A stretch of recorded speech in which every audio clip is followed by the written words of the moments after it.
Hivi karibuni Harmonize amekuwa akifanya interviews za hapa na pale kuhakikisha kwamba mashabiki zake wanapata taarifa zake kwa kina.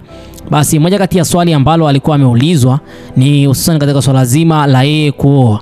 Lakini pia katika swala hilo basi akasema kwamba zamani alipokuwa anawaza, na nukuu kile alichokuwa anakisema, zamani alipokuwa anawaza alikuwa anahisi kwamba kupata mwanamke au kupata msichana ambaye ni sahihi kwa ndoa yako, basi alikuwa anawaza kwamba apate mwanamke ambaye ana muonekano mzuri, ana bombo klati ya kutosha, yani muonekano wake ni kama udhaifu wake unavyokwenda.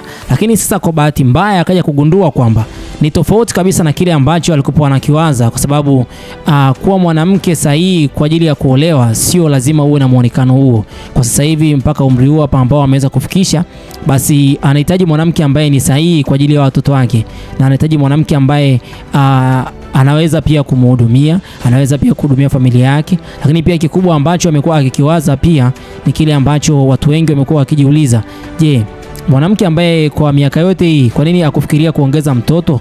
Lakini pia Harmonize amejibu na kusema kwamba kwa sasa hakuhitaji kuongeza mtoto mwingine, ila kwa miaka mingine ijayo anahitaji kwamba apate mwanamke ambaye watoto wake wote ambao atawapata kuanzia miaka hii ya sasa, basi miaka hii kuanzia miaka 31, basi wawe watoto ambao ni sahihi kwa mama mmoja tu na sio wanawake wengi. Yani kwamba anapata mtoto kwa mwanamke huyu, anapata tena kwa mwanamke mwingine. Na ndio maana kwenye relationship zake zote ambazo amekuepo hajihitaji tena kupata mtoto, kwa sababu kuna misingi ambayo amejiwekea, kuna mikakati ambayo amejiwekea. Na hata hivyo alisema kwamba ndio maana hujasikia kwamba Harmonize mwanamke yote basi amesema kwamba Harmonize hii hapa ni mimba yako, Harmonize hii hapa si ni mtoto wako, kwa sababu kuna misingi na mikakati ambayo amejiwekea. Mwisho wa siku kwa hivi sasa basi ndio ambayo anaitegemea kuifanya katika generation yake ya watoto wake wajao, yani future generation ambayo yeye hapo amejitengeneza. Kwa hiyo ni swali ambalo pia aliweza kuulizwa na akaweza kujibu katika staili hiyo.